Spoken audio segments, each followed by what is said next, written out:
श्रीगुरुवे नमः। अखण्डानन्दबोधाय शिष्यसन्तापहारिणे सच्चिदानन्दरूपाय रामाय गुरुवे नमः। ओम शांति शांति शांति। प्रणाम भगवान। श्री विचार सागर दर्पण स्वामी श्री मनोहरानंद जी महाराज का दिव्य ग्रंथ, जिसमें भगवान हमारा दृष्टि सृष्टिवाद चल रहा है। Page number 22। जिज्ञासु की शंका है, अविद्या में या व्यष्टिपन की मोहर कौन लगाता? अतः जिन अंतःकरण व संस्कार रूप उपाधियों ने अविद्या में व्यष्टिपन को लाया है, वे अंतःकरण तो उस व्यष्टि अविद्या के परिणाम नहीं हो सकते, क्योंकि अंतःकरण की उत्पत्ति के पहले संस्कार गर्भित अंतःकरण अवच्छिन्न अविद्या ही सिद्ध नहीं हो सकती। तो फिर वह अंतःकरण कर्ण अवच्छिन्न अविद्या अंतःकरण की जननी यानी के उपादान करण कैसे सिद्ध हो सकती है? अतः व्यष्टि अविद्या भी अंतःकरण परिणाम नहीं, तो फिर यह अंतःकरण किसका परिणाम है? यानी कि यह मन आदि किसका परिणाम है? यह शंका रह गई। यदि कहा जाए कि जैसे पर्दे पर जो वर्तमान में सिनेमा संसार दिख रहा है, उस व्यष्टि संसार के आरंभक चित्र जितने फिल्म के अंश के गर्भ में रहते हैं, वह फिल्म वाला अंश अर्थात वह व्यष्टि फिल्म उस प्रतीयमान व्यष्टि सिनेमा संसार का उपादान कारण है। इसी प्रकार जो काम क्रोध आदि रूप से परिणत अंतःकरण है, उस अंतःकरण के आरंभक संस्कार जितने अविद्या के अंश के गर्भ में रहते हैं, वह अविद्या वाला अंश अर्थात वह व्यष्टि अविद्या उस व्यष्टि अंतःकरण का उपादान कारण है। वह संस्कार अवच्छिन्न अविद्या अंतःकरण से पूर्व विद्यमान होने के कारण अंतःकरण की जननी बन सकती है, यानी कि उसका उपादान कारण बन सकती है।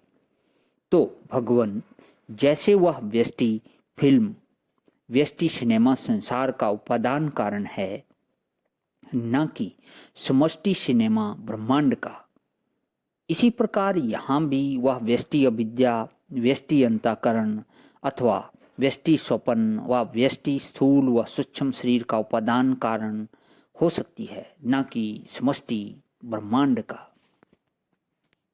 और यहाँ प्रसंग चल रहा है कि यह समष्टि जागृत संसार किसका परिणाम है?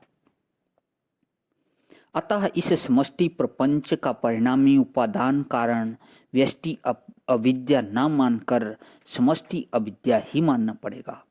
यदि ऐसा माना गया तो यह संसार मेरा व्यष्टि का यानी कि मेरा यहाँ पे व्यष्टि का, या इसको मानते हैं क्या ये भी कहते हैं कि भाई मुझे अकेले व्यक्ति का, या इसको ऐसे भी बोल सकते हैं कि मेरे मन का संकल्प है, मेरे मन का ये ख्याल है।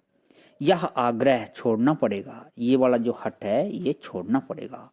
और ऐसा देखा गया है कि जिस ख्याली को जो ख्याल उत्पन्न होता है, वह ख्याल जब तक रहता है तब तक वह ख्याली उसको जानता रहता है, अर्थात अपनी ख्याली दुनिया का तो वह सर्वज्ञ ही होता है। अतः यह संसार यदि हमारा ख्याल होता तो हम इसके सर्वज्ञ भी होते।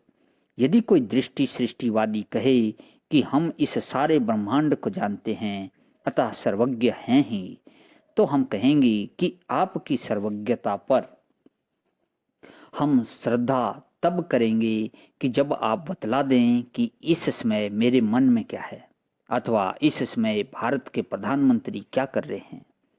यदि आप कोई विशेष योग सिद्धि प्राप्त हों तो वह दूसरी बात है, परंतु दृष्टि सृष्टिवादी के नाते आपकी सर्वज्ञता को हम नहीं मान सकते।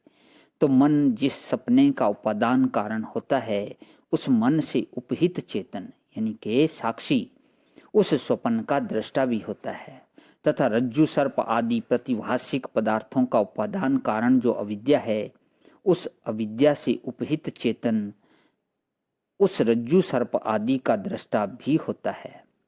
उसी प्रकार इस ब्रह्मांड का उपादान कारण मेरा व्यष्टि मन अथवा व्यष्टि अविद्या हो तो इस व्यष्टि मन से अथवा व्यष्टि अविद्या से उपहित चेतन इस संपूर्ण ब्रह्मांड का दृष्टा होना चाहिए, किंतु ऐसा होता नहीं है।